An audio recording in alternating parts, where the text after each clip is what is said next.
ខ្ញុំរស់នៅលើទូកណ្ដាលសមុទ្ររយៈពេល2 មួយថ្ងៃកម្មបំម៉ែបាទអូនេះខ្ញុំធ្វើអីបូឡូស្មោះសង្ឃឹមតែគាត់រកបានមួយចុះបានកណ្ដាលមួយហើយសតតែតាគៀមហ្នឹងចង់បញ្ជាក់ផងដែរថាទៅជុំគ្នាមានម្នាក់បោកកបាយបាទ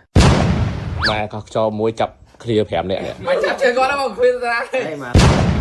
ហើយខ្ញុំនឹងមានបេសកកម្មមួយគឺឲ្យអ្នកផលិតមាតិកាចំនួន4នាក់ស្ទួយត្រីឲ្យបានម្នាក់មួយស្ទួយត្រីបានមួយបរិច្ចាគលុយ 20000 រៀលទៅកម្មវិធីពេទ្យកុមារអង្គរអូខេអញ្ចឹងអ្នកទី1យើងយកអ្នកជំនាញស្ទួយត្រីតែម្ដងនេះអង្គរបានហើយឥ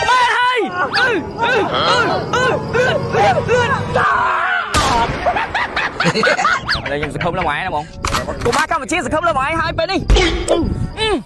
មកឥឡូវយើងទុកស្ទួយចោលយើងច្រៀងបទហ្នឹងប្រជុំគ្នារីករាយសប្បាយចិត្តបានហើយខ្លាចបើត្រីសង្ឃឹមហើយអូ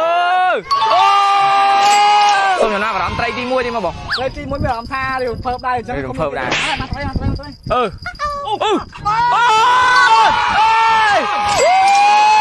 ្ញុំមានមោទនភាពលើបងឯងនេះបានកណ្ដាលមួយហើយសតតែតាគៀមហ្នឹង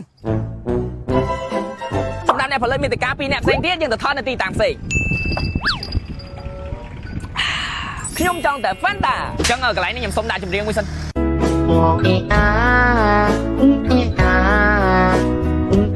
អូនឯងទៅស្ទូចត្រីហេកុំតន់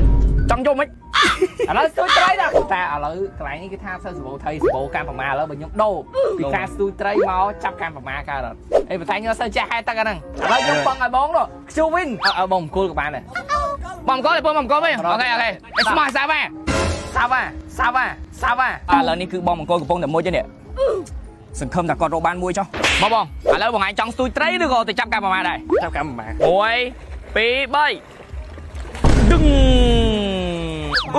នេះបងរកបានប៉ុន្មានកណោនេះអេមែនបងឯងអ្នករកបានទេបាទនេះគឺជាត្រីដែលពួកគាត់ស្ទូចបាននេះហើយគាត់យកមកគ្នាឥឡូវជលក់ទឹកត្រីតិចមកពួកឯងចាប់ទេអាណាទុចង់ថាត្រីនេះគឺថ្មីចេញពីសមុទ្រមកយើងចូលមកញ៉ាំភ្លាមជាតិតែម្ដង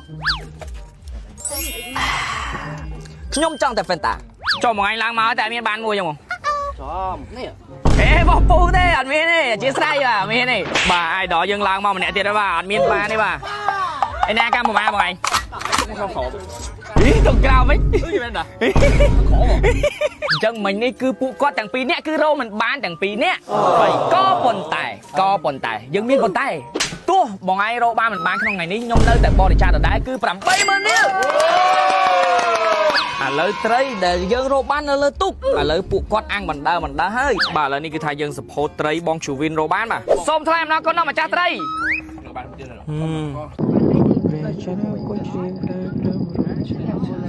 គួយកូនព្រះច័ន្ទអង្គុយច្រៀងម្ដាយផ្ដាំរោចាំចាស់ស្នេហ៍បើសិនក៏យ៉ាងរៀបបន្ទាបខ្លួនប្រើបងសំណាមឡើយសកម្មភាពក្រៅឆាករបស់ content creator បានអង្គុយនិយាយតែឯងអូខេអ្នកទាំងអស់គ្នាឥឡូវនេះគឺពេលយប់ហើយពួកខ្ញុំនឹងធ្វើដំណើរទៅច្រាំងវិញហើយនេះគឺជាលើកទី1ក្នុងឆាកជីវិតរបស់ខ្ញុំហើយដែលជិះទូកណ្ដាលសមុទ្រនៅពេលយប់បាទឥឡូវនេះគឺយើងឃើញឆ្នេរបណ្ដាបាទនេះនៅមុខនេះអូខេឥឡូវនេះខ្ញុំនឹងសរសេរថា follow ខ្ញុំសរសេរថា follower លីហេង